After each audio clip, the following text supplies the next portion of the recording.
Recent allegations suggest that Aubrey O'Day is persistently implicating Diddy in the tragic demise of Kim Porter. These claims gained traction after Aubrey's ex, Donald Trump Jr., insinuated Diddy's involvement. Speculations about Diddy's motive, including suppressing a potential tell-all book by Kim, abound. Doubts about Kim's autopsy report validity also surfaced, with accusations of Diddy influencing it. Aubrey, a vocal critic of Diddy due to past grievances, is now seen as potentially pivotal in his legal predicament. Calls for re-examining Kim's case echo, citing irregularities in the initial investigation.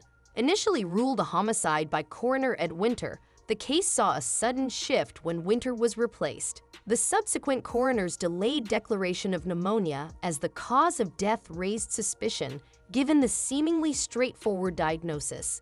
Concerns about tampering with evidence intensify, fueling demands for a thorough reinvestigation into Kim Porter's untimely demise. Died from pneumonia, but there's the first coroner's report that said that she died.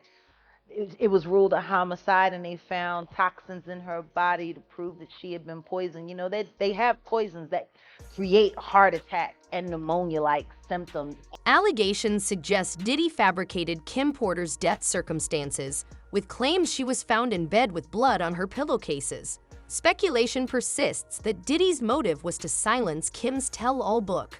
Aubrey O'Day, formerly of Danity Kane, now presents evidence implicating Diddy.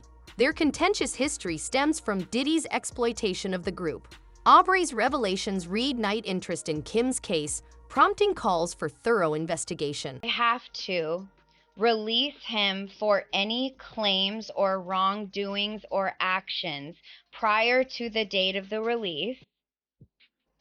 I have to sign an NDA that I will never disparage Puff, Bad Boy, Janice Combs, or Justin Combs' music, or EMI, or Sony ever in public.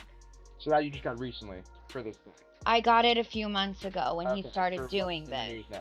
So what's happening is artists, some of them, not all of them, are being given streaming royalties and ownership back over our publishing on songs that we wrote at a time when you know that you have to stream a song 1,000,000 times to make a cent. Yeah. Okay, it's hundreds of dollars. And me, as somebody that's a girl's girl, I hit everyone in my group and said, absolutely do not take this deal. I can get us a show on Hulu right now. Aubrey recently disclosed Diddy's attempts to initiate behind-the-scenes encounters and his subsequent psychological mistreatment when rebuffed. Adding insult to injury, he coerced them into signing NDAs to silence any revelations about his actions. These rumors resurfaced when Diddy returned publishing rights he had long withheld, only to require signing NDAs in exchange. This maneuver coincided with impending legal action from Cassie, indicating preemptive damage control. Notably, Aubrey refused to sign, sensing trouble ahead due to Diddy's insistence. She cautioned others against compliance, highlighting a pattern of manipulation and secrecy within Diddy's dealings with artists under his label.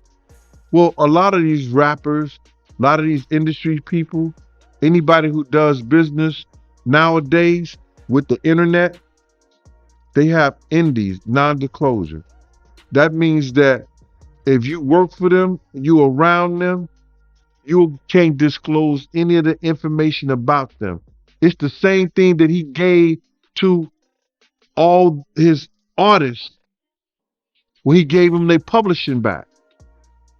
I'm gonna give y'all publishing, but y'all can't talk about Janice Combs, Justin Combs, Sony, Bad Boy, or anything that happened. Y'all can't talk about none of that. But there's some artists that didn't say anything, that didn't sign it, and they able to talk about anything they want to. And I think that's those girls that was, I think Danity Kane. I think a couple of them didn't sign it. And boy, oh boy. Diddy's ex-bodyguard Jin Deal confirmed that Danity Kane were the sole artists who refused to sign the NDA, validating Aubrey's claims of Diddy's coercion and secrecy. Stories that we have to tell during a time in music where there were gatekeepers, there were people that owned labels like Puff running things, and the way that the divisions and the divisiveness occurred, and the things that we experienced between each other and us against the system. Aubrey disclosed Diddy's tactic of fostering discord among them to assert control, exposing his manipulative tactics within the group dynamics. Thing you could imagine why somebody would want to fire somebody. Can you give us a little?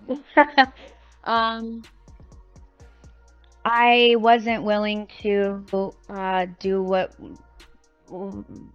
was expected of me. Not talent-wise, but in other areas. And were other girls doing? I was the only one that was in those types of positions. Torture, and not the work part of it, but the other stuff. Mind games, like just all the girls were so divided, and the men and the people running it had their hands in it, moving everything. There was a lot of betrayal. There was a lot of lies. There was a lot of, and that was very traumatic. I don't think any of us have healed from that. Diddy would be like, "You're not hot anymore. Like, what happened? You don't have anything. Like, you don't have any curves. You're looking like you're not looking like, I can't get people to think." During her appearance on the Call Her Daddy podcast, Aubrey reiterated Diddy's mistreatment, citing instances of body shaming and expulsion from the group for rejecting his advances. This underscores a pattern of abuse and manipulation within their professional relationship.